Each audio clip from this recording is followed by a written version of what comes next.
أشهد أن لا إله إلا الله وحده لا شريك له وأشهد أن محمدا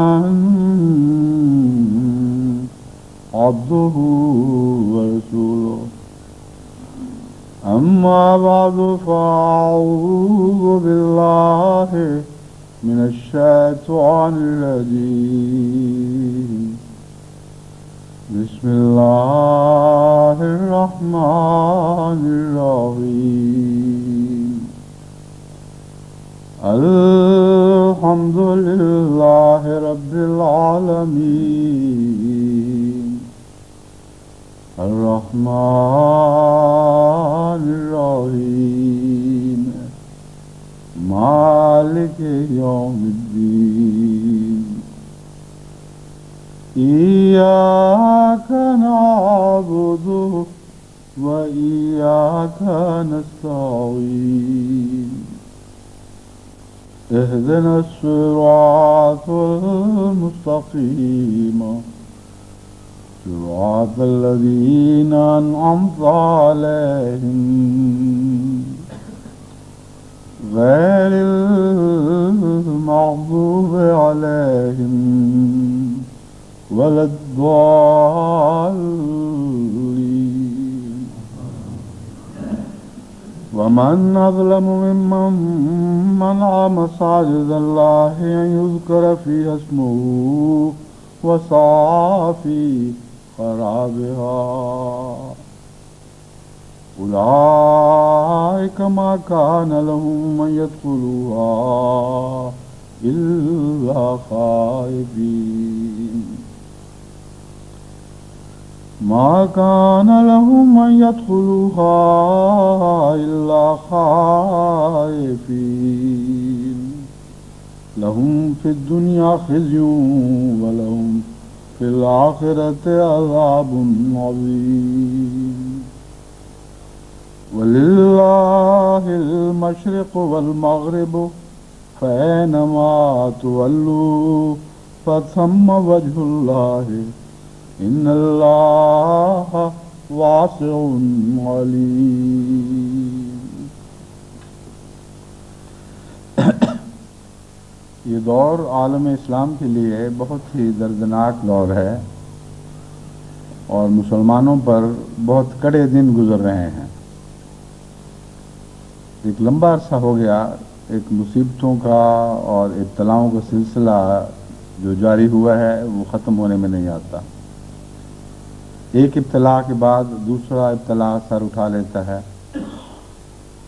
ان تمام ابتلاؤں میں اور ان آزمائشوں میں یقیناً خدا تعالیٰ کا کوئی پیغام ہے جسے سننے سے بعض کان بہرے ہیں اور جسے پڑھنے سے بعض آنکھیں اندھی ہیں اور اس لائق نہیں کہ تقدیر کی تحریریں پڑھ سکیں.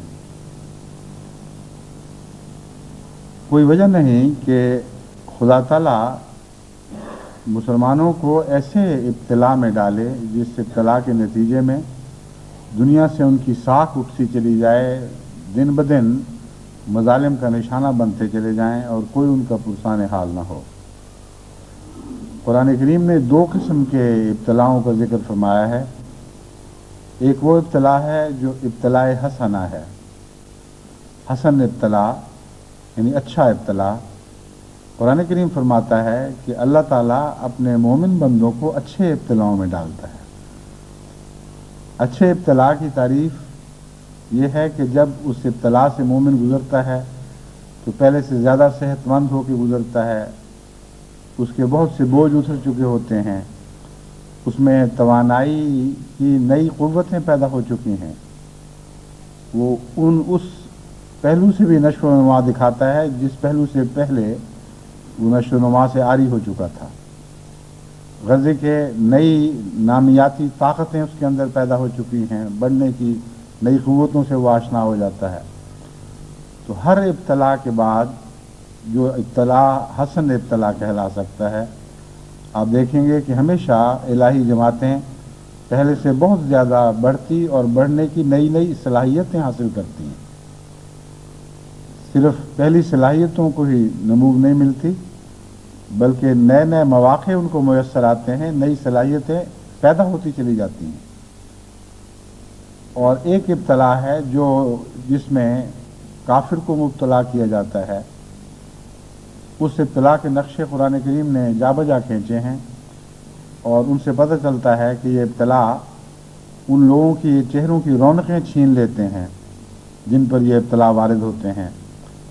بعض اوقات ان کو بھوک کے اور تنگی کے اور فلاکت کے لباس پہنائے جاتے ہیں، بعض دفعہ وہ اپنے مظالم کی چکی میں پیسے جاتے ہیں اور کوئی ان کا مددگار نہیں ہوتا، دن بدن ان کی طاقت کمزور ہوتی چلی جاتی ہے، ان کا روب باطل ہوتا چلا جاتا ہے۔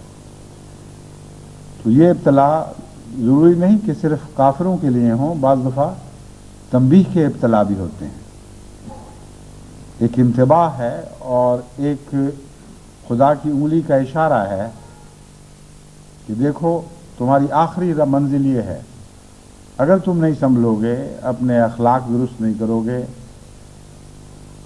ان ہدایات پر عمل پیرا نہیں ہوگے جو میں نے تمہیں دی ہیں، تو پھر اس بد انجام کے لیے تیار ہو جاؤ۔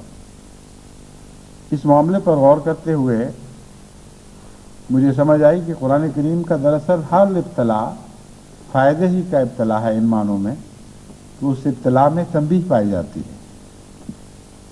مومن کے ابتلا میں دوسرے مومنوں کے لیے ایک نصیحت ہے کہ خدا کی خاطر تنگ ہونے والے، دقتیں اٹھانے والے کبھی ضائع نہیں جاتے، وہ ہمیشہ پہلے سے بڑھ کر ترقی کرتے ہیں، ہر دکھ کے پیچھے خوشیاں ان کا انتظار کرتی ہیں۔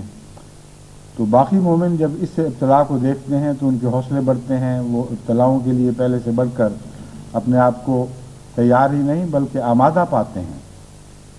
اور کافروں کو بھی جو ابتلا ملتے ہیں، جو بالآخر ان کو صفحہ ہستی سے مٹا دیتے ہیں، بعض دفعہ بہت بدحال میں چھوڑ دیتے ہیں، ان کے اندر بھی خیر کا پہلو ضرور ہے، اور قرآن کریم نے اس خیر کا ذکر فرمایا ہے کہ ہم بار بار یہ اس لیے کرتے ہیں کہ شاید ان میں سے کوئی صاحب عقل ایسے ہوں جن کو بات سمجھ آ جائے، شاید کچھ خوابیدہ لوگ بیدار ہو جائیں اور ساری قوم کو نہ صحیح کچھ کو تو یہ ابتلا فائدہ پہنچا دیں اور بھٹکے ہوئے کو خدا کے راستے پر واپس لے آئیں۔ اور واقعہ یہ ہے کہ ان ایسے ابتلاؤں میں محض شر ہی نہیں جو کافروں کے لیے مقدر ہو، خیر کے پہلو بھی ہیں، اور بہت سے ہیں اگرچہ بہت زیادہ نہیں جو ان ابتلاؤں سے فائدہ اٹھا کر نصیحت پکڑتے ہیں اور سچائی کی طرف لوٹ آتے ہیں۔ تو درجے ہیں یہ دراصل، اگر ان الہی جماعتوں کو ابتلا پیش ہوں جو بنیادی طور پر سچی ہیں لیکن فاسق ہو چکی ہیں اور خدا کے راستے سے ہٹ چکی ہیں، تو ان ابتلاؤں میں سزا کا پہلو زیادہ دکھائی دیتا ہے اور نشو و نما کا کم دکھائی دیتا ہے، لیکن تنبیہ کا پہلو بہرحال موجود ہے، نصیحت کا پہلو موجود ہے۔ وہ لوگ جو خدا سے تعلق کاٹ لیتے ہیں ان کے ابتلا میں سزا کا پہلو بہت نمایاں ہوتا ہے اور نصیحت کا پہلو کم دکھائی دیتا ہے، اور وہ لوگ جو خدا کے خاص بندے ہیں، خدا کی پیاری قومیں ہیں، ان پر جب ابتلا آتے ہیں تو ان میں خیر کا پہلو نمایاں ہوتا ہے لیکن کچھ شر کا پہلو بھی موجود رہتا ہے۔ چنانچہ قرآن کریم سے پتہ چلتا ہے کہ جب حضرت اقدس محمد مصطفیٰ صلی اللہ علیہ وآلہ وسلم اور آپ کے غلاموں پر ابتلا کے دور آئے تو بہت بڑی تعداد محمد رسول اللہ اور آپ کے ساتھیوں کی ایسی تھی جو ثابت قدم رہے اور پہلے سے بڑھ کر بہتر حال میں وہ ابتلاؤں سے باہر نکلے اور سرتاپا خدا کی رضا پر ابتلا کے دوران بھی راضی رہے۔ لیکن کچھ کمزور ایسے تھے جو اس ابتلا کو برداشت نہ کر کے جھڑ گئے، سوکھے ہوئے پتوں کی طرح جھڑ گئے، اور وہ ہمیشہ کے لیے ایمان بھی کھو بیٹھے اور دنیا بھی جاتی رہی اور آخرت بھی جاتی رہی۔ تو در حقیقت جب آپ ابتلا کے مضمون پر اس طرح غور کریں تو معلوم ہوتا ہے کہ ایک ہی چیز ہے، مختلف رستوں سے گزرتے ہوئے مختلف کیفیت اختیار کرتی چلی جاتی ہے اور درجے قائم ہوتے چلے جاتے ہیں۔ بس ابتدا کی بنیاد وہی ہے کہ خدا کی رحمت ہے جو ابتلا لے کر آتی ہے۔ اس رحمت سے فائدہ اٹھانے والے اولین بہت زیادہ فائدہ اٹھاتے ہیں اور کم ہیں جو نقصان اٹھاتے ہیں۔ پھر وہ لوگ آ جاتے ہیں، ان کی منزل آتی ہے جب ابتلا ان کے دور میں سے گزرتا ہے تو وہ نیم درون نیم برون کیفیت کے لوگ ہیں، دین سے تعلق بھی ہے اور پھر دوری بھی ہے، خدا کو مانتے بھی ہیں اور فسق و فجور بھی ہے۔ ایسے لوگوں کے لیے یہ ابتلا بہت بڑی نصیحت کا پیغام لاتے ہیں اور بسا اوقات یہ سوئے ہوئے بیدار ہو جاتے ہیں اور پھر سچائی کی طرف لوٹ آتے ہیں۔ اور تیسرا درجہ ابتلا کا وہ ہے جو مقاصد تو یہی رکھتا ہے لیکن ایسے بد نصیبوں پر آتا ہے جن کو ابتلاؤں سے فائدہ اٹھانے کی صلاحیت نہیں رہتی، اتنے ٹیڑھے ہو چکے ہوتے ہیں، اتنے بد ہو جاتے ہیں اپنے دلوں میں، اپنے دماغوں میں، کہ پھر ابتلا ان کے لیے اکثر اوقات ہلاکت کے مناظر پیچھے چھوڑ جاتا ہے۔ شاذ ہی ہیں وہ، جیسا کہ قرآن کریم فرماتا ہے، جو نصیحت پکڑتے ہیں۔ اس اصولی تعلیم کو اور اس خدا کی اس تقدیر کو پیش نظر رکھتے ہوئے جب ہم مسلمانوں کے ابتلاؤں کی موجودہ حالت پر غور کرتے ہیں تو یقیناً خدا کی کسی ناراضگی کا ہاتھ تو صاف دکھائی دینے لگتا ہے۔ یہ ویسا ابتلا تو بہرحال نہیں، یا ویسے ابتلاؤں کا دور تو بہرحال نہیں جو اولین کی صورت کی تاریخ میں ہم نے دیکھا۔ حضرت اقدس محمد مصطفیٰ صلی اللہ علیہ وآلہ وسلم اور آپ کے غلاموں پر جو ابتلاؤں کے دور آئے تھے ان کی تو صورتیں ان ابتلاؤں سے بالکل مختلف ہیں۔ سرسری نظر سے دیکھو تو کوئی بھی قدر مشترک دکھائی نہیں دیتی، غور سے دیکھو تو پھر معلوم ہوتا ہے کہ خدا کی خیر کا ہاتھ ان ابتلاؤں میں بھی کار فرما ہے، لیکن فائدہ اٹھانے والے کم ہیں، انہوں نے ابتلا خیر کے پہلو کو ڈھانپ لیا ہے اور وہ دکھائی نہیں دیتا، کیونکہ بدوں نے اپنی بدی کے نتیجے میں ابتلا کے پہلو کو دھندلا دیا ہے اور گدلا کر دیا ہے، خیر کے پہلو کو دھندلا دیا ہے اور گدلا کر دیا ہے۔ یہ وہ صورت ہے جو آج ظاہر ہو رہی ہے، ورنہ ناممکن ہے کہ حضرت اقدس محمد رسول اللہ صلی اللہ علیہ وسلم کی قوم ایسے مصائب کا شکار ہوتی۔ اب اجودھیا کی مسجد سے متعلق جو خبریں کچھ عرصے سے آ رہی ہیں ان کے نتیجے میں دنیا کے کسی کونے میں کسی مذہب سے کس فرقے سے تعلق رکھنے والا مسلمان ہی کیوں نہ ہو، ہر ایک کا دل خون ہے۔ لیکن سوال یہ ہے کہ خدا کی مدد کیوں نہیں آ رہی؟ کیوں اللہ تعالیٰ اس ابتلا کے نتیجے میں مسلمانوں کی ساکھ کمزور ہونے دے رہا ہے اور دنیا کے سامنے ان کو بالکل بے بس اور نہتہ کر کے دکھا رہا ہے؟ اس بات پر غور کرتے ہوئے آپ کو سچائی کے ساتھ، تقویٰ کے ساتھ صورتحال کا تجزیہ کرنا ہوگا۔ جہاں تک بابری مسجد کے منہدم کرنے کا تعلق ہے، اس میں کوئی شک نہیں کہ خدا کے گھر کو منہدم کر کے شرک یا ماجگاہ بنا دینا ایک بہت بڑا ظلم ہے، لیکن خدا کی تقدیر بعض دفعہ اس ظلم کو ہونے دیتی ہے اور برداشت کرتی ہے، اس لیے کہ اس دور کے لوگ اس بات کے اہل نہیں کہ خدا کی تقدیر ان کے حق میں اٹھ کھڑی ہو اور ان کے حق میں غیر معمولی کرشمے دکھائے۔ سب سے معزز خدا کی عبادت کا گھر وہ ہے جس کو اثر نو حضرت ابراہیم اور حضرت اسماعیل علیہ السلام نے اپنے ہاتھوں سے کھڑا کیا اور اس کو دوبارہ ایک عبادت گاہ کی صورت میں اپنی محنت سے اثر نو مکمل کیا۔ یعنی تھا تو پہلے ہی لیکن منہدم ہو چکا تھا، گر گیا تھا، تعمیر نو چاہتا تھا، بس وہ تعمیر نو خدا کے ایک برگزیدہ نبی اور اس کے ایک برگزیدہ نبی بیٹے نے مل کر کی تھی، وہ توحید کا مرکز تھا، اس غرض سے قائم کیا گیا کہ تمام دنیا کو توحید کا پیغام پہنچائے۔ لیکن آپ جانتے ہیں کہ کتنے 100 سال تک وہ شرک کی آماجگاہ بنا رہا، کتنے بت تھے جو اس میں رکھے گئے۔ بیان کیا جاتا ہے کہ ہر دن کے لیے ایک الگ بت وہاں نصب کیا گیا تھا، یعنی سال میں جتنے دن ہیں اتنے ہی انواع و اقسام کے بت وہاں گاڑ دیے گئے تھے، اور توحید کا مرکز سب سے بڑا شرک کا مرکز بنا دیا گیا تھا۔ اور اس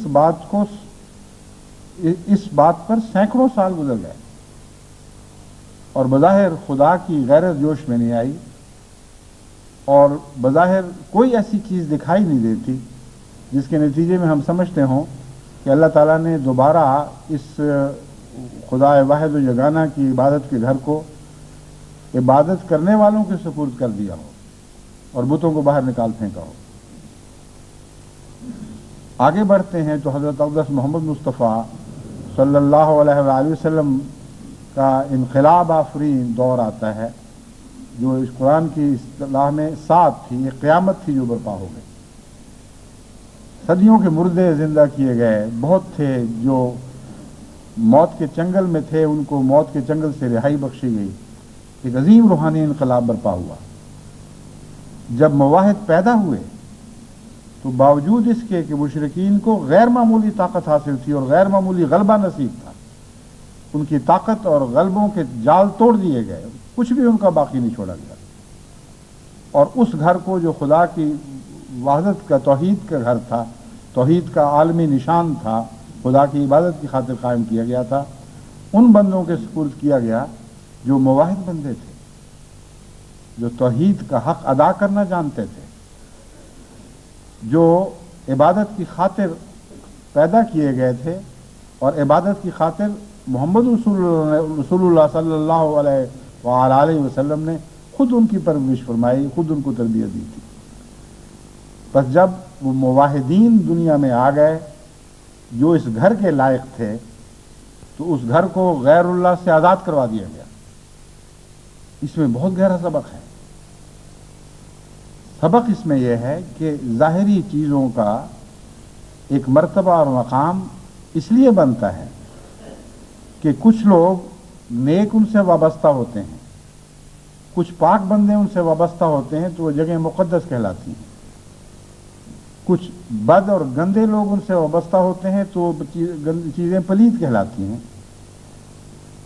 تو ظاہری اینٹ پتھر اور مقام میں کوئی حقیقت میں نہ تقدس ہے، نہ کوئی اس میں ذلت ہے، نہ کوئی تذلیل ہے۔ امر واقعہ یہ ہے کہ پاکیزگی اور خباثت یہ دو چیزیں انسانوں کے ساتھ وابستہ ہیں، انہی کے دلوں کے ساتھ تعلق رکھتی ہیں۔ جب تک پاک دل پیدا نہ ہو، ان ظاہری مقامات کا تقدس ان کو نہیں لوٹایا جاتا، اور اس عرصے میں ان مقامات پر جو کچھ بھی ہو، خدا غیور ہے اور مستغنی ہے۔ غیور اور مستغنی کے مل کر جو دو صفات مل کر جلوہ دکھاتی ہیں، ان سے پتہ چلتا ہے کہ خدا ان باتوں کی کچھ بھی پرواہ نہیں کرتا۔ وہ غیرت رکھتا ہے توحید کی، لیکن توحید کی غیرت رکھنے والے جب تک دنیا میں پیدا نہ ہوں، اس وقت تک مقام توحید ان کی طرف واپس لوٹایا نہیں جاتا۔ بس خدا صبر کرنے والا بھی ہے۔ کتنا لمبا عرصہ خدا نے اپنے سب سے مقدس عبادت کا، اپنے سب سے مقدس گھر کو شیطان کے ہاتھ میں رسوا ہوتے ہوئے دیکھا، لیکن کوئی پرواہ نہیں کی۔ لیکن جب محمد رسول اللہ صلی اللہ علیہ وآلہ وسلم اور آپ کے ساتھی پیدا ہوئے تو کس شان کے ساتھ غیر اللہ کو اٹھا کر باہر پھینک دیا، اور کچھ بھی باقی نہیں رہا، یعنی شیطان اور اس کے ساتھیوں کا کچھ بھی باقی وہاں نہیں چھوڑ گیا۔ یہی مضمون ہے جو دوسرے بیت المقدس کے متعلق بھی اسی طرح صادق آتا ہے۔ وہ بیت المقدس جو خانہ کعبہ کے بعد دوسرا مقام ایسا ہے جو سب سے زیادہ عبادت کرنے والوں کی نگاہ میں عزیز ہے، جو فلسطین میں واقع ہے، اس کے متعلق بھی قرآن کریم کی یہی پیشگوئی ہے کہ ہم نے یہ لکھ چھوڑا ہے کہ ہم یہ گھر اپنے عبادت کرنے والوں کو واپس کریں گے۔ عباد اللہ المخلصین جب تک پیدا نہیں ہوں گے، اس وقت تک خدا کو کچھ بھی پرواہ نہیں، یہ کن لوگوں کے ہاتھوں میں رہتا ہے۔ تو دیکھیے، ایک ہی خدا ہے، اس کا ایک ہی کلام ہے، یعنی قرآن کریم، اس کی مختلف آیات مختلف مواقع پر نازل ہوتی ہیں، بظاہر مختلف مضامین سے تعلق رکھتی ہیں، لیکن بنیادی طور پر کس طرح ایک دوسرے کے ساتھ منسلک ہیں اور ایک ہی اصول پر مبنی ہیں، اور ایک ہی اصول کے متعلق بنی نوع انسان کو پیغام دے رہی ہیں۔ مختلف جہتوں سے وہ پیغام آ رہے ہیں، مگر پیغام فی ذات ہی ایک ہی ہیں۔ عبادت کرنے والے پیدا ہوں گے تو ممکن نہیں ہے کہ غیر اللہ کا مساجد پر قبضہ رہے، عبادت گاہوں پر قبضہ رہے۔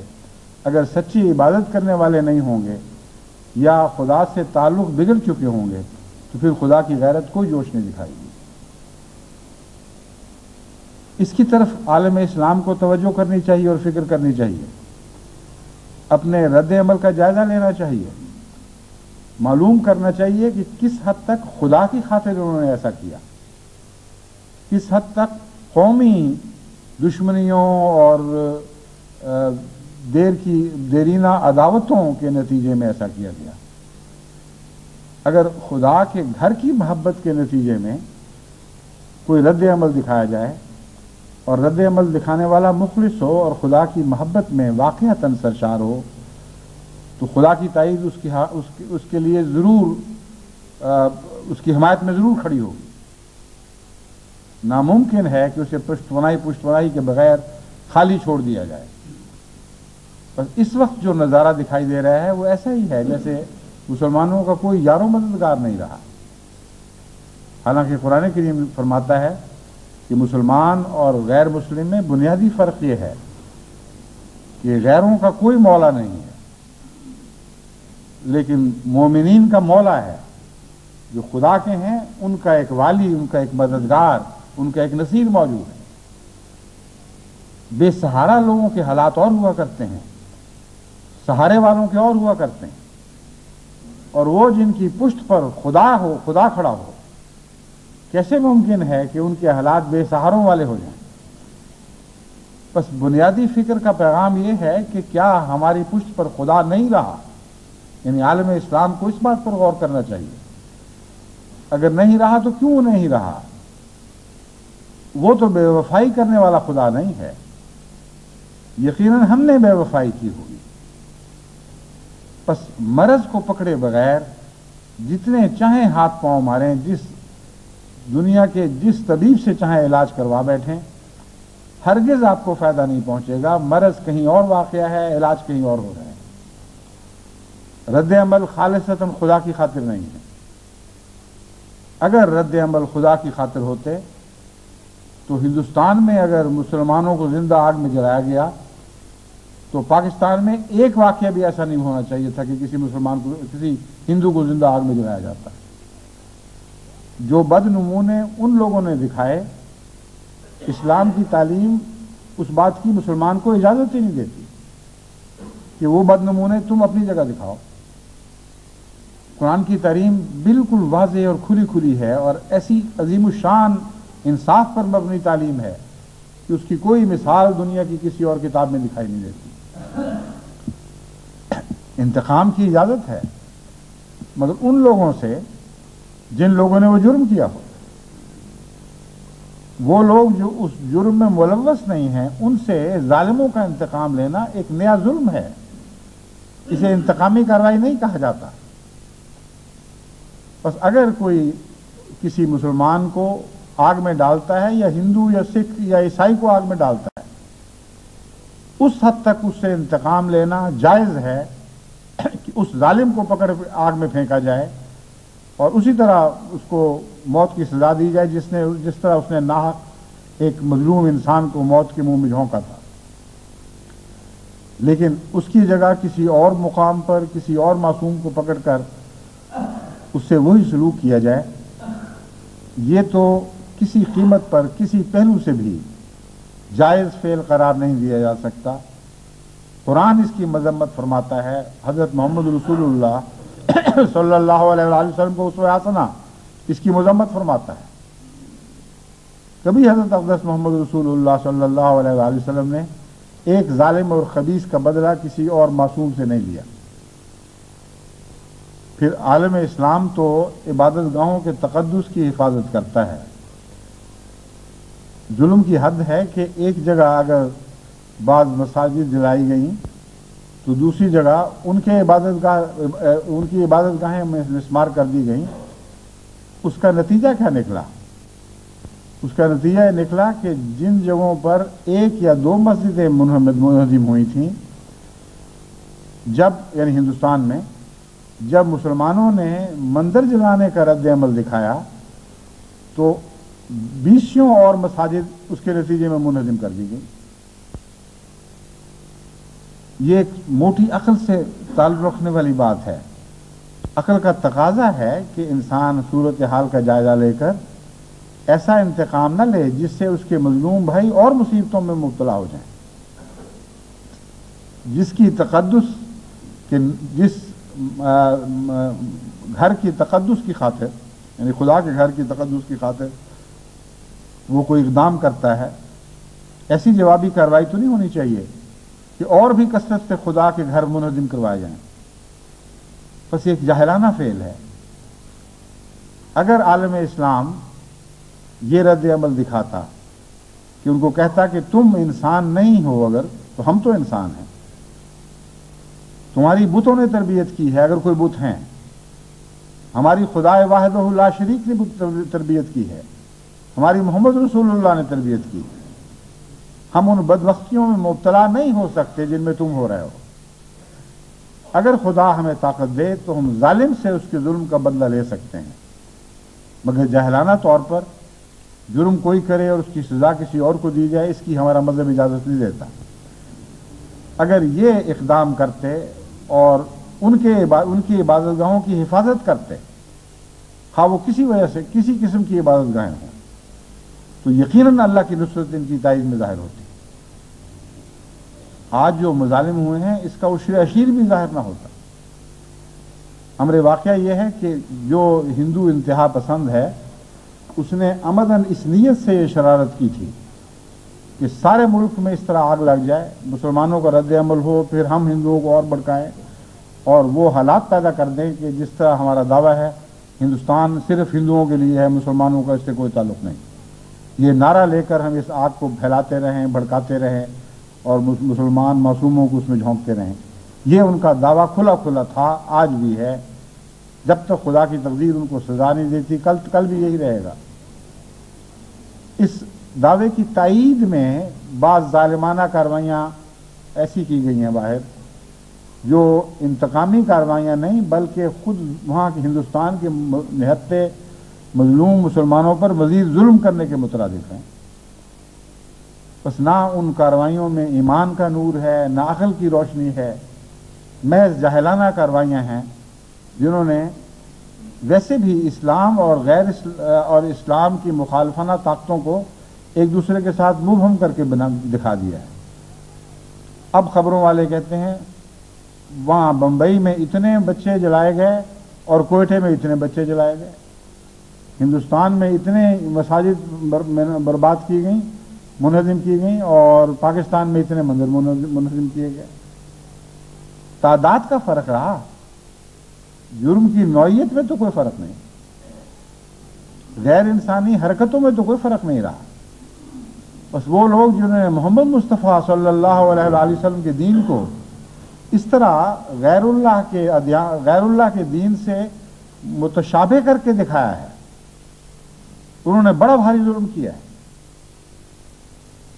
اگر وہ سچے استغفار سے کام نہ لیں اور توبہ نہ کریں تو خدا کی تائید تو درکنار، ان کو یہ خوف دامنگیر ہونا چاہیے کہ مزید خدا کی پکڑ کے نیچے نہ آ جائیں۔ اللہ تعالیٰ اپنے پاک بندوں کی تائید کرتا ہے اور ضرور کرتا ہے۔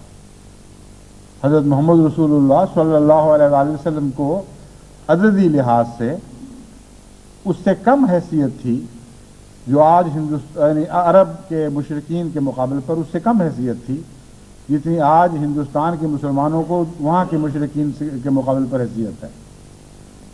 نسبتی لحاظ سے آپ دیکھیں، جتنے گنتی کے چند مسلمان مدینے میں تھے یا چند بستیوں میں اکا دکا موجود تھے، ان کے مقابل پر سارا مشرک عرب کتنی بھاری طاقت تھی، اتنی بھاری طاقت تھی کہ اس کی نسبت 1 اور 100 کی بھی نہیں تھی حقیقت میں۔ یعنی اگر مسلمان کی 1 طاقت تھی تو اس کے مقابل پر 100 یا اس سے زیادہ کی طاقت عرب مشرکین کے پاس تھی۔ لیکن دیکھیں خدا کی تقدیر نے نتائج کیا ظاہر کیے ہیں، ان 1 کو 100 کے برابر طاقتور کر دیا، اور ان 100 کی طاقت چھین کے 1 کے برابر بھی نہ رہنے دی۔ یہ ہے نصرت الہی کا ہاتھ۔ یہ اگر عرب میں اسلام کی تائید میں اٹھ سکتا تھا اور چل سکتا تھا تو کیوں ہندوستان میں نہیں اٹھ سکتا اور نہیں چل سکتا؟ کون ہے جو خدا کے ہاتھ کو روک سکے؟ لیکن اپنی ادائیں ان لوگوں والی بنائیں جو محمد رسول اللہ اور ان کے ساتھی ہیں، ویسے دل پیدا کریں، ویسے حوصلے پیدا کریں، ویسے دماغ پیدا کریں، پھر دیکھیں کہ خدا کی تائید آپ کے لیے کیسے کیسے کرشمے دکھاتی ہے۔ بس ظلم کی بات یہ ہے کہ مسلمانوں کے لیے ایک بہت اچھا موقع تھا جو ان کے بدنصیب رہنماؤں نے ہاتھ سے جانے دیا، اور فائدہ اٹھانے کی بجائے اس ابتلا سے مزید نقصان میں امت کو جھونک دیا ہے۔ اب ہندوستان میں جو مظالم کا سلسلہ شروع ہوا ہے، اس سلسلے کی تائید کی گئی ہے باہر کے رد عمل کے نتیجے میں، لیکن عرب علماء نسبتاً زیادہ ہوش مند ہیں، عرب حکومتیں نسبتاً زیادہ عقل رکھتی ہیں۔ گلف کے علاقے میں، دوسرے عرب علاقوں میں بکثرت ہندو تاجر اور مزدور موجود ہیں۔ وہاں کی حکومتوں نے سختی سے اس بات کی نگرانی کی ہے کہ نہ کوئی مندر جلایا جائے، نہ ان میں سے کسی کو مارا جائے، اور پاکستانی ملاؤں نے جہاں جوش دلانے کی کوشش کی ہے وہاں حکومت نے سختی سے ان کو پیغام دیا ہے کہ خبردار جو تم نے انگلی اٹھائی، ہم یہ بےہودہ حرکتیں اپنے ممالک میں نہیں ہونے دیں گے۔ یہ بھی خدا ہی جانتا ہے کہ نیتیں کیا تھیں، کیوں ایسا نہیں کیا گیا۔ کیا ان کو اپنے اقتصادی تعلقات پیارے تھے؟ کیا سستی مزدوری کے علاقوں سے جو تعلق قائم ہو چکا تھا اس کو خراب نہیں کرنا چاہتے تھے، یا کوئی اور وجہ تھی؟ لیکن فیصلہ بہرحال عقل پر مبنی ہے۔ اگر دل پاکیزہ تھے، اگر اسلامی تعلیم کی خاطر ایسا کیا گیا ہے تو پھر یہ فیصلہ نہ صرف عقل کی روشنی میں رکھتا ہے بلکہ اللہ تعالیٰ کے تقویٰ کی روشنی بھی رکھتا ہے، اور خدا کرے کہ ایسا ہو۔ مگر پاکستان اور ہندوستان کے مسلمانوں کو یہ عقل نہیں آئی۔ یہ وہ بدنصیب قیادت ہے جس نے عالم اسلام کو مصیبت میں مبتلا کر رکھا ہے۔ میں نے وہ مضمون شروع کیا تھا دیانت اور خیانت کا، اس میں بتایا تھا کہ دیکھیں حضرت صلی اللہ علیہ وآلہ وسلم نے سب سے زیادہ بدنصیب خیانت کرنے والا وہ قرار دیا ہے جو قوم کا امیر بنایا جائے، سردار مقرر کیا جائے اور پھر خیانت کرے۔ یہ اس کی مثال ہے، اور کتنی قبیح اور کتنی دردناک مثال ہے۔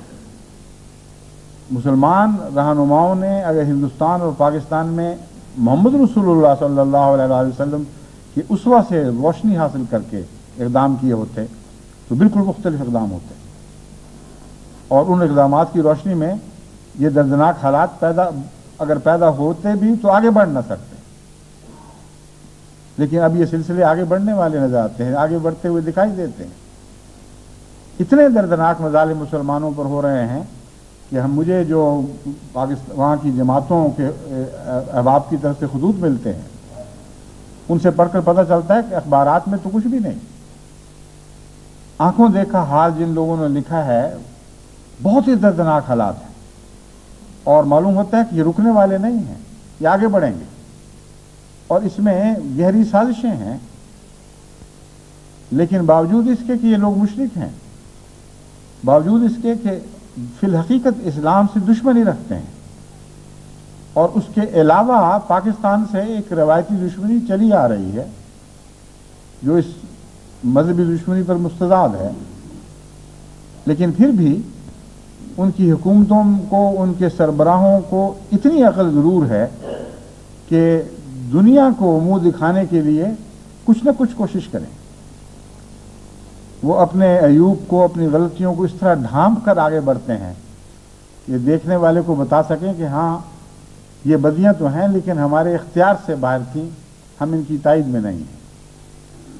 چنانچہ اس وقت تک جو مبصرین نے بیان کیا ہے اس سے معلوم ہوتا ہے کہ اجودھیا کی مسجد کے سلسلے میں مرکزی حکومت نے آنکھیں بند کیں اور واقعہ ہونے دیا، اور یو پی کی حکومت پوری طرح اس میں ملوث تھی، لیکن مرکزی حکومت نے اس کی مذمت ضرور کی اور واقعہ ہونے کے مان بعد اس حکومت کو برطرف کر دیا۔ یہ بھی مذہبی کارروائی نہیں تھی، کسی نیکی پر مبنی نہیں تھی، مگر کم سے کم عقل پر مبنی ضرور تھی۔ ایک قانونی سہارا انہوں نے لیا کہ جس صوبے میں براہ راست ہمارا عمل دخل نہیں ہے، اس میں ہونے والے واقعہ سے متعلق ہم متنبع کرتے رہیں، صوبے کو بتاتے رہیں کہ ایسا نہیں ہونا چاہیے، اور جب ہوا اسی وقت ہم نے اس حکومت کو معطل کر دیا اور اسی وقت دوسری کارروائی شروع کر دی۔ یعنی دنیا کو دکھانے کے لیے ایک معقول طرز عمل، خواہ وہ گہرا تھا یا سطحی تھا، ایسا ضرور پیش کیا گیا ہے جس سے دنیا کی جو رائے عامہ ہے اس پر اچھا اثر پڑ سکتا ہے۔ وہ کسی حد تک دنیا یہ کہہ سکتی ہے کہ آپ نے عمدن ایسا ہونے دیا، آپ نے شرارت میں دراصل شریک ہیں، سیاسی انتقام لینا چاہتے تھے اس صوبے کی حکومت سے، اس سیاسی انتقام لینے کی خاطر آپ نے خود اس واقعہ کو اسے آنکھیں بند رکھی، پتہ تھا کہ ہوگا لیکن جان کر ہونے دیا، یہ بھی کہا جا سکتا ہے۔ لیکن کچھ کوشش تو ضرور کی ہے۔ وہاں کے اخبارات نے جو تبصرے کیے ہیں ان سے پتہ چلتا ہے کہ ساری قوم میں ایک ندامت کا احساس بھی موجود ہے، ایک حیا بھی ہے جس کا ذکر کیا جا رہا ہے، اور بعض اخبارات نے تو یہاں تک لکھا ہے کہ ایسے داغ لگ گئے ہیں ہمارے کردار پر، اب وہ خون جو ایودھیا میں اور باہر بہایا گیا، وہ عمارتیں جو منظم کی گئیں، اس خون نے ہمارے کردار پر ایسے دھبے لگا دیے ہیں جو کبھی دھل نہیں سکتے۔ ان عمارتوں نے منظم ہو کر ہماری قومی کردار کی تعمیر کو منظم کر دیا ہے، اور اب مشکل سے یہ تعمیر نو ہوگی۔ بڑے بڑے زبردست اور صحیح اور سچے تبصرے ان اخبارات میں آ رہے ہیں، اور سوائے چند ایک اخبارات کے جو انتہا پسندوں کے ہیں، انتہا پرستوں کے ہاتھ میں ہیں، اکثر ہندوستانی اخبار نے بہت سخت تبصرے ان واقعات کے خلاف میں ہیں۔ لیکن افسوس ہے کہ مسلمانوں کو ایسے مواقع پر، مسلمان رہنماؤں کو عقل نہیں آتی، اور کھلے بندوں مساجد سے اعلان کیے جا رہے ہیں کہ اٹھو، جہاد کا وقت آ گیا، برباد کر دو، مٹا دو، اور چڑھ دوڑو ان پر، اور جوابی کارروائیوں کے لیے تیار ہو۔ دہلی کی مسجد میں جو امام لیکچر دیتا ہے، دوسری مسجدوں میں دیتا ہے، اس کو پھر یہ لوگ عالمی مواصلاتی ذرائع سے ساری دنیا کو دکھاتے ہیں اور یہ ظاہر کرتے ہیں کہ دونوں طرف کی بات ہے، صرف طاقتور اور کمزور کا جھگڑا ہے، ورنہ تو کردار ایک ہے، نظریات ایک ہیں، رد عمل ایک دوسرے کے معاملات میں ایک جیسے ہی ہیں، ایک ہی تھیلی کے چٹے بٹے ہیں۔ صرف یہ دیکھ لو کہ کچھ کوئی طاقتور ہے، ان کو زیادہ داؤ چل گیا، کچھ کمزور ہے، ان کا کم داؤ چلا ہے۔ پاکستان میں کم مندر تھے اس لیے کم جلائے گئے، کم ہندو تھے اس لیے کم زندہ آگ میں پھینکے گئے۔ ہندوستان میں یہ چونکہ تعداد بہت زیادہ ہے اس لیے زیادہ تعداد میں یہ سب کچھ ظاہر ہوا۔ لیکن افسوس کہ پاکستان کے اخبارات کو اس شدت کے ساتھ اور اس جلی قلم کے ساتھ ان خوفناک مظالم کو جو پاکستان میں بھی ہندوؤں پر توڑے گئے، ان کی مذمت کرنے کی توفیق نہیں ملی۔ بڑی شدت سے رد عمل ہونا چاہیے تھا، مسلمان رہنماؤں کو اٹھ کھڑے ہونا چاہیے تھا، اور کہنا چاہیے تھا کہ تم نے عالم اسلام کے وقار کو ٹھیس پہنچائی ہے، تم نے قرآن کی عزت پر ہاتھ ڈالا ہے، محمد رسول اللہ کے اسوے کو بدنام کرنے کی کوشش کی ہے۔ ہم اپنے ملک میں ایسا نہیں ہونے دیں گے۔ اگر ایسا ہوتا تو آج دنیا میں اسلام کا تاثر بالکل اور رنگ کا ہوتا اور اسلام دشمن طاقتوں کا تاثر بالکل اور رنگ کا ہوتا، لیکن اب سچے ہو کر جھوٹوں کی طرح اپنے کردار کو گندا کر دیا، اور یہ سب دراصل نصرت اسی بات کی ہے کہ رہنماؤں میں نہ عقل کی روشنی ہے نہ تقویٰ کی روشنی ہے، اور وہ اپنی قوم سے خیانت کر رہے ہیں، غلط مشورے دیتے ہیں، غلط رہنمائی کرتے ہیں، اور جب کوئی مسئلہ ایسا پیدا ہوتا ہے جب قوم کو صحیح رہنمائی کی کی ضرورت ہوتی ہے، غلط رستے پر ڈال دیتے ہیں۔ پے در پے مسلمان ٹھوکر کھا رہا ہے۔ اگر یہ بات غلط ہو اور وہ سچے مشورے دے رہے ہوں اور صحیح سمت پر قوم کو ڈال رہے ہوں، تو جیسا کہ میں نے بیان کیا، ناممکن ہے کہ اللہ تعالیٰ کی تائید آسمان سے ظاہر نہ ہو۔ بس جب تم غیروں کی طرح ہو جاؤ گے تو خدا کو کیا ضرورت ہے کہ تمہاری تائید میں اعجاز دکھائے، آسمان سے معجزے نازل ہوں۔ یہ تو ان لوگوں کے لیے ہوتے ہیں جو اپنے کردار میں اعجاز دکھایا کرتے ہیں، خارق عادت تعلق اللہ سے باندھا کرتے ہیں۔ قرآن کریم میں دیکھیں کیسا پیارا اور ہمیشہ کی سچائی کا یہ مضمون بیان فرمایا کہ ان اللہ لا یغیر ما بقوم حتی یغیروا ما بانفسہم، کہ سنو خدا کبھی کسی قوم کی حالت کو تبدیل نہیں کیا کرتا جب تک وہ قوم پہلے خود اپنی حالت کو تبدیل نہ کر لے۔ اس مضمون کا زیادہ تعلق نعمت اور نعمت کے جاتے رہنے سے ہے، کیونکہ ایک اور آیت میں اسی مضمون کو اس طرح تفصیل سے بیان فرمایا گیا ہے۔ خدا تعالیٰ فرماتا ہے کہ میں نے جو نعمتیں عطا کر دی ہیں اپنے بندوں کو، ہدایت کا نور بخشا، اس نور کے نتیجے میں ان کو ان کے ذہن بھی روشن ہو گئے، ان کے قلوب بھی روشن ہو گئے، ان کا ماحول خدا اللہ تعالیٰ کے نور کی رحمت اور برکت سے روشنی کے ہر پہلو میں ترقی کرتا چلا گیا، یعنی دنیاوی پہلو میں بھی اسے بھی روشن کیے گئے اور دینی پہلو سے بھی روشن کیے گئے اور روحانی پہلو سے بھی روشن کیے گئے۔ یہ وہ نعمت ہے جو آسمان سے نازل ہوئی تھی۔ اللہ تعالیٰ فرماتا ہے جب تک اس نعمت کے قدردان رہتے ہیں لوگ، اس وقت تک خدا کبھی اس نعمت کو واپس نہیں کھینچتا اور ان برکتوں کو، ان عزتوں کو ذلتوں میں تبدیل نہیں کیا کرتا۔ ہاں، جب قوم اپنے کردار بدلتی ہے تو پھر اللہ تعالیٰ کی رحمت بھی اپنا اسلوب بدل لیتی ہے، ان سے اپنے تعلق کاٹ لیتی ہے، ان سے اور قسم کے معاملات شروع کرتی ہے۔ بس یہ وہ خدا تعالیٰ کی تنبیہ ہے جس کو پیش نظر رکھ کر آج بھی مسلمانوں کو اپنے حالات پر غور کرنا چاہیے۔ جب تک وہ سچے عبادت کرنے والے نہ بنیں گے، جب تک خدا کے گھروں سے ان کا تعلق حقیقی اور اخلاص کا نہیں ہوگا، جب تک مخلصین لہ الدین بن کر نہیں دکھائیں گے، اللہ کی تائید ان کے لیے ظاہر نہیں ہوگی۔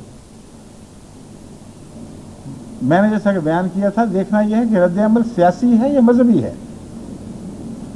اس مضمون پر غور کرتے ہوئے جب میں نے پاکستان میں جماعت احمدیہ کے حالات پر غور کیا تو معلوم ہوا کہ عبادت کی غیرت تو محض نام کے قصے ہیں، ان کا حقیقت سے کوئی دور کا بھی تعلق نہیں۔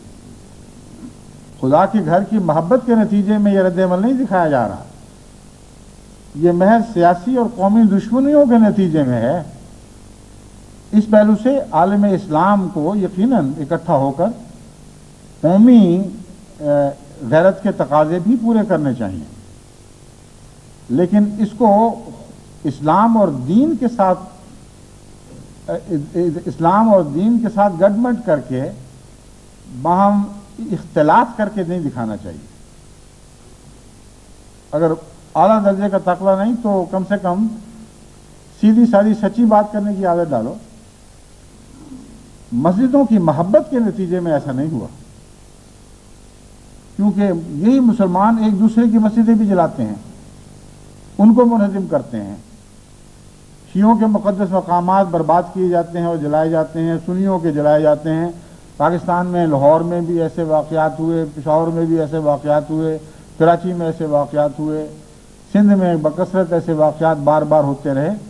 یہ کوئی آج اور کل کی بات نہیں، تاریخ بھری پڑی ہے ایسے واقعات سے کہ جب مسلمانوں نے ایک دوسرے مسلمان فرقے کے خلاف اپنی طرف سے علم جہاد بلند کیا اور ان کے رہنماؤں نے ان بیچارے سادہ لو مسلمانوں کو یہ تعلیم دی کہ یہ مساجد زرار مساجد ہیں، یہ خدا کی نہیں ہیں بلکہ غیر اللہ کی مساجد ہیں، اٹھو ان کو منظم کر دو، خدا اس سے تم سے خوش ہوگا۔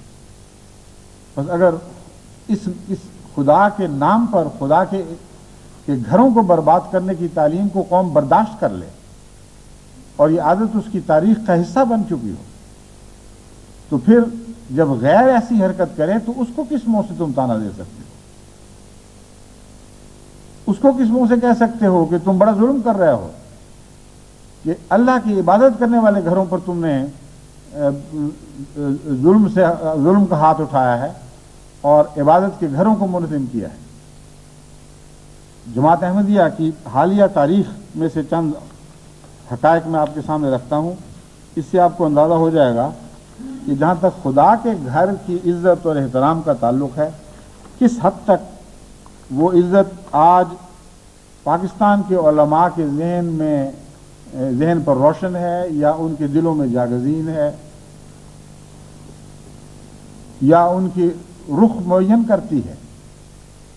خدا کی خاطر اگر مسجدوں سے محبت ہو تو رخ ایک ہی معین ہوگا، یعنی وہ رخ جو قبلے کا رخ ہے، جو خدا کی طرف لے کے جاتا ہے، خدا کی تعلیم پر مبنی، ایک ہی طرح کے رد عمل ظاہر ہوں گے۔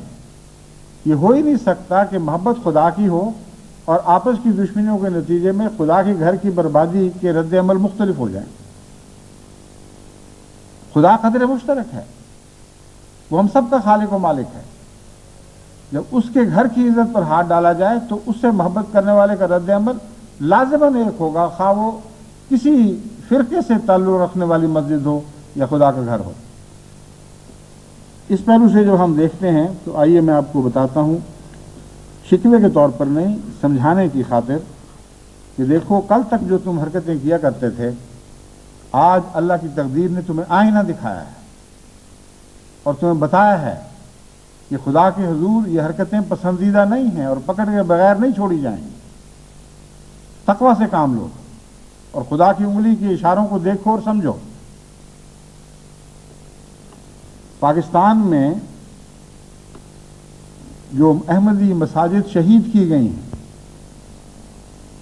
ان میں سے ایک احمدیہ مسجد راہے والی، ایک باگڑ سرگانہ، ایک مردان، ایک گلارچی، ایک علی پور چٹھا، ایک مری، ایک بچیانہ، ایک ننکانہ صاحب، ایک چکسو 563، 163 MB تحصیل ضلع وہاڑی، مختلف وقتوں میں یہ مسجدیں منظم کی گئیں اور بعض جگہ ایسا ہوا کہ اس کا ملبہ بھی لوگ اٹھا کر بلے بھاگے۔ مسجد مردان جب منظم کی گئی ہے تو سارا دن کی کارروائی تھی، بہت بڑی مضبوط مسجد تھی، اسے پلید کہہ کر شہید کروایا گیا اور ساری پلید چیزیں چور لے کر بھاگ گئے۔ راجشاہی کی بنگلہ دیش میں جب مسجد شہید کی گئی اسی طرح کی گئی، پلید کر کے اس کو شہید کر دیا گیا اور ساری پلید چیزیں اپنے گھروں کی عمارتوں کی زینت بنا دی گئی۔ بس سوال یہ ہے کہ یہ واقعہ ہونے میں کتنی دیر لگی تھی؟ کیا اس وقت پاکستان میں کوئی حکومت موجود نہیں تھی؟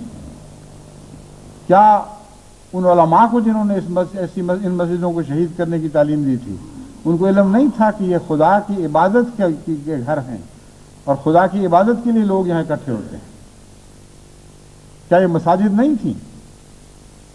جانتے ہیں کہ مساجد تھیں، کیونکہ جیسا کہ دوسرے قواعد ثابت کریں گے، بکثرت احمدیوں کی مساجد چھین لی گئیں اور ان میں اب غیر احمدی علماء نمازیں پڑھاتے اور غیر احمدی نمازیں پڑھنے والے نمازیں پڑھتے ہیں۔ اگر وہ مسجدیں نہیں تھیں تو مندروں میں تو عبادت کرنے کا ہم کو کوئی حق نہیں ہے۔ کثرت سے ایسی مساجد ہیں جن پر قبضہ کیا گیا، وہاں باقاعدہ ان کو اپنایا گیا اور اسے وہ قبلہ بھی وہی ہے، کیونکہ پہلے بھی وہی قبلہ تھا، وہی گنبد ہیں جو پہلے تھے، وہی منار ہیں جن سے پہلے اذان دی جاتی تھی، انہی مناروں سے اذانیں دی جاتی ہیں۔ کوئی بھی فرق نہیں. گویا کہ ان کا فعل اقرار کر رہا ہے، کھلم کھلا اقرار کر رہا ہے کہ احمدیوں کی مساجد بھی مساجد ہی ہیں، کہاں منہ سے ان کا جو مرضی نام رکھ دیں. اور ان مساجد میں نماز نہ صرف جائز بلکہ ہمارے لیے خدا تعالیٰ نے گویا یہ حق مقرر کر دیا ہے کہ ان مساجد کو اپنائیں، چھینیں اور ان پر قبضہ کر کے ہم خدا کی عبادت ان میں کیا کریں. یہ کسی کو خیال نہیں آتا کہ چوری کی مال پہ عبادت کیسے ہو سکتی، ڈاکے کے مال پہ کیسے عبادت ہو سکتی. لیکن یہ تو الگ باتیں ہیں. میں یہ سمجھانا چاہتا ہوں کہ 10 مساجد اس وقت میرے علم میں ہیں جن کے نام میں نے پڑھ کے سنائے ہیں، ان کو منظم کیا گیا، اور بعض ان میں سے ایسی ہیں جن میں 24 گھنٹے تک کارروائی جاری رہی ہے اور کوئی حکومت وہاں نظر دکھائی نہیں دیتی تھی. اگر دکھائی دیتی تھی تو مسجدیں مسمار کرنے والوں کی تائید میں دکھائی دیتی تھی. چنانچہ ہمارے پاس تصویریں ہیں، مردان کی مسجد شہید ہو رہی ہے، لوگ اٹھا اٹھا کر چوری کے مال لے جا رہے ہیں اور پولیس کھڑی ہے ساتھ حفاظت کر رہی ہے کہ کہیں کوئی آ کر ان پر حملہ آور نہ ہو جائے. حالانکہ جو نمازی تھے ان ساروں کو قید کر لیا گیا تھا، بچوں کو بھی بڑوں کو بھی سب کو اکٹھا سمیٹ سماٹ کر ٹرکوں میں بھر کے حوالات میں بھیجا جا چکا تھا، اور جب تک یہ مسجد کی کارروائی مکمل نہیں ہوئی ان کو چھوڑا نہیں گیا. اتنے احتیاط کے ساتھ یہ سارے کام ہوئے. اور آج پاکستان کے اخبار یہ لکھ رہے ہیں کہ اجودھیا میں جو واقعہ گزرا یہ اچانک تو نہیں ہو گیا. کہاں تھی حکومت اس وقت؟ جو منہدم کی گئی ہے مسجد، یہ کوئی 1 گھنٹے آدھے گھنٹے کی کارروائی تو نہیں تھی. اس پہ تو پورا دن لگ گیا ہوگا یا 2 دن لگ گئے ہوں گے. کیا ہندوستان میں اس وقت کوئی حکومت نہیں تھی؟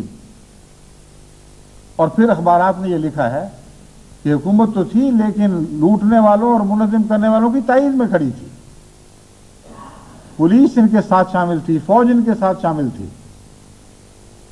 اور ان سب کی مل کر یہ کارروائی ہوئی ہے. اس لیے ہر عبادت کرنے والے کے لیے ایک چیلنج ہے. خدا واحد و یگانہ کی وحدانیت پر ڈاکے مارے جا رہے ہیں. اٹھ کھڑے ہو اور اپنے انتقام لو. اگر خدا کی محبت اور اس کی وحدانیت کی محبت کے تقاضے تھے تو کل ان تقاضوں کو کیوں موت آ گئی تھی؟ اگر کل یہ تقاضے مر چکے ہیں تو آج بھی زندہ نہیں ہوئے. اور ان مردہ تقاضوں کی خدا کی تقدیر کو کچھ بھی پرواہ نہیں. جب ایک جگہ تم خدا کے گھر کا تقدس لوٹنے والوں سے محبت اور پیار کا سلوک کرتے ہو، ان کو اپنی تائید مہیا کرتے ہو، ان کی پشت پناہی کرتے ہو، تو کل جب تمہارے ساتھ یہ ہوگا تو کس طرح خدا سے توقع رکھتے ہو کہ خدا کی تقدیر تمہاری پشت پناہی پر آ کھڑی ہوگی؟ یہ چیزیں وہی ہیں جو ہمیشہ سے اسی طرح چلی آ رہی ہیں. حضرت مسیح موعود علیہ السلام نے بار بار متنبہ کیا کہ دیکھو جو تم حرکتیں کر رہے ہو یہ ضائع نہیں جائیں گی، خدا کی تقدیر ضرور تمہیں پکڑے گی. قرض ہے، واپس ملے گا تم کو یہ سارا ادھار. تم اپنی مستقبل کی تقدیر بنا رہے ہو.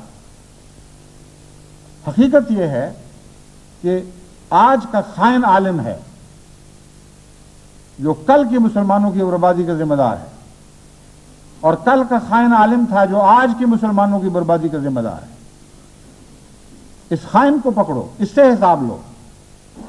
اگر تم اس خائن سے حساب لو گے تو خدا تعالیٰ کا حساب تمہاری تائید میں اٹھ کھڑا ہوگا. خدا تعالیٰ کی تقدیر تمہاری تائید میں اٹھ کھڑی ہوگی اور تمہارے مخالفوں سے حساب لیا جائے گا. ورنہ تم تو خود حساب دینے کے مقام پر آ کھڑے ہوئے ہو.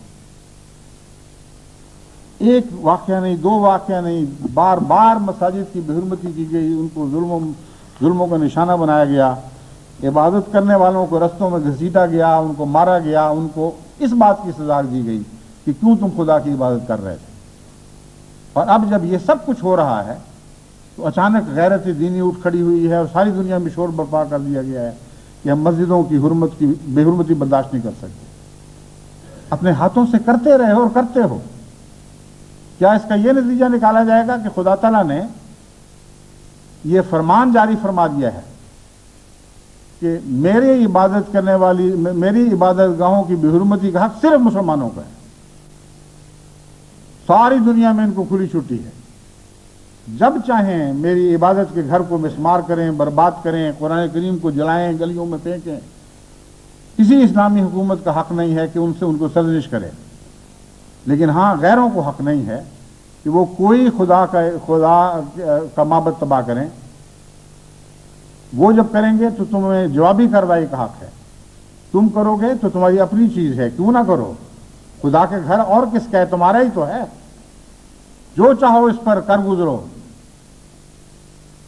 جیسے کہا گیا ہے کہ تو مشق ناز کر، خون دو عالم میری گردن پر۔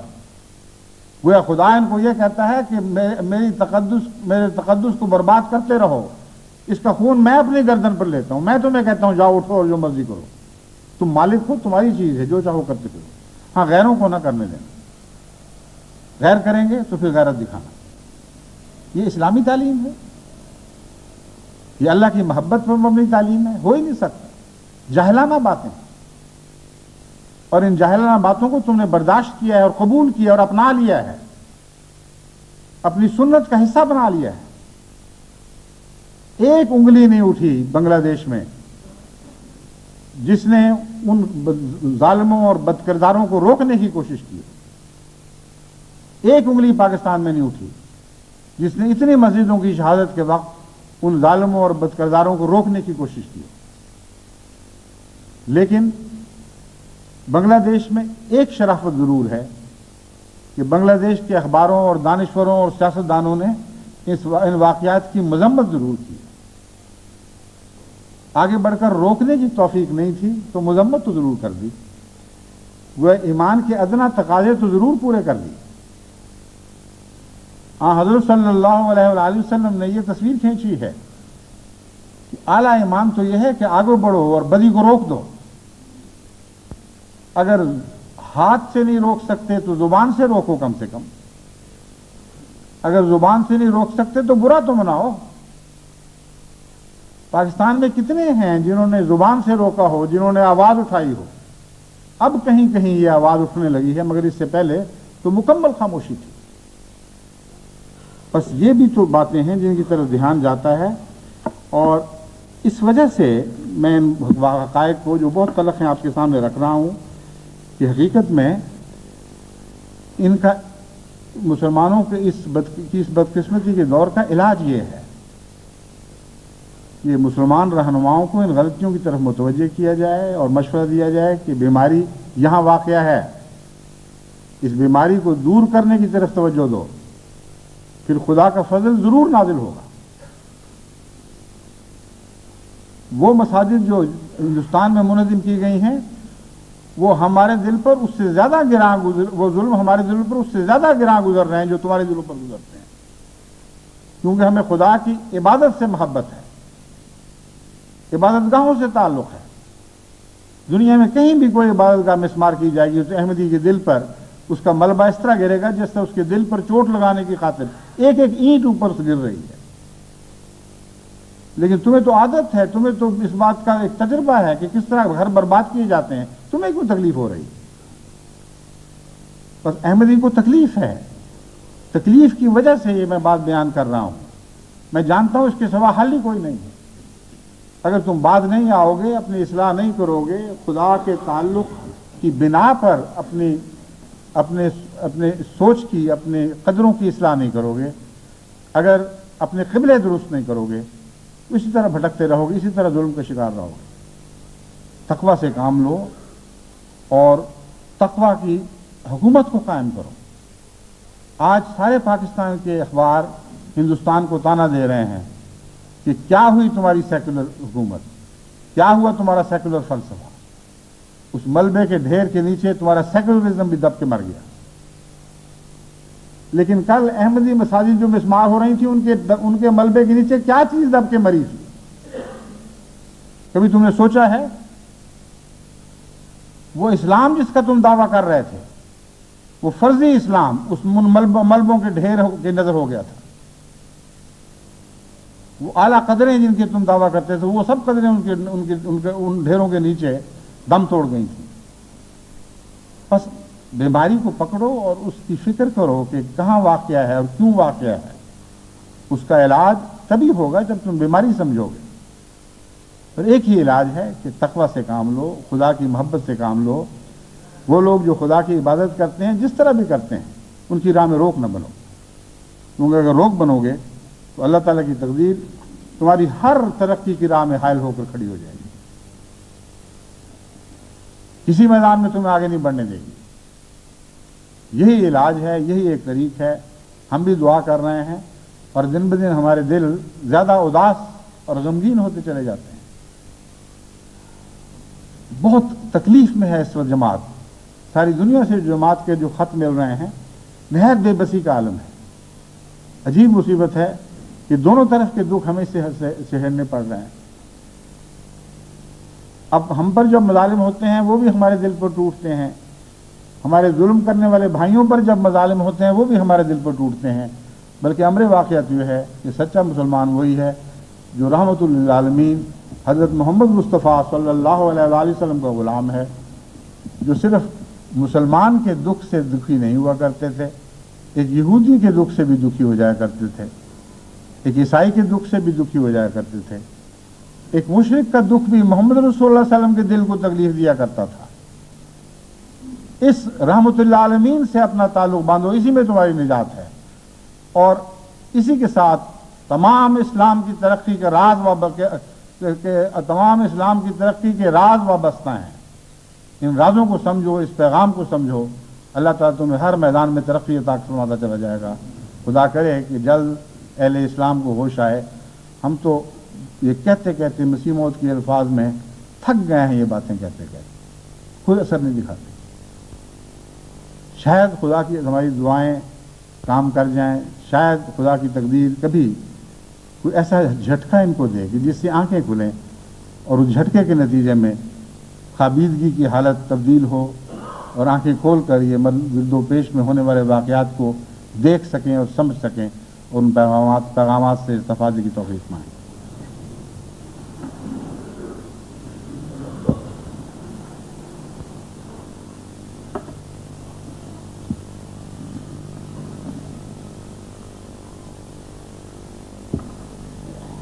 الحمد لله نحمده ونستعينه ونستغفره ونؤمن به ونتوكل عليه ونعوذ بالله من شرور أنفسنا ومن سيئات أعمالنا من يهده الله فلا مضل له ومن يضلله فلا هادي له ونشهد أن لا إله إلا الله وحده لا شريك له ونشهد أن محمدا عبده ورسوله عباد الله رحمكم الله إن الله يأمر بالعدل والإحسان وإيتاء ذي القربى وينهى عن الفحشاء والمنكر والبغي يعظكم لعلكم تذكرون اذكروا الله يذكركم وادعوه يستجب لكم ولذكر الله أكبر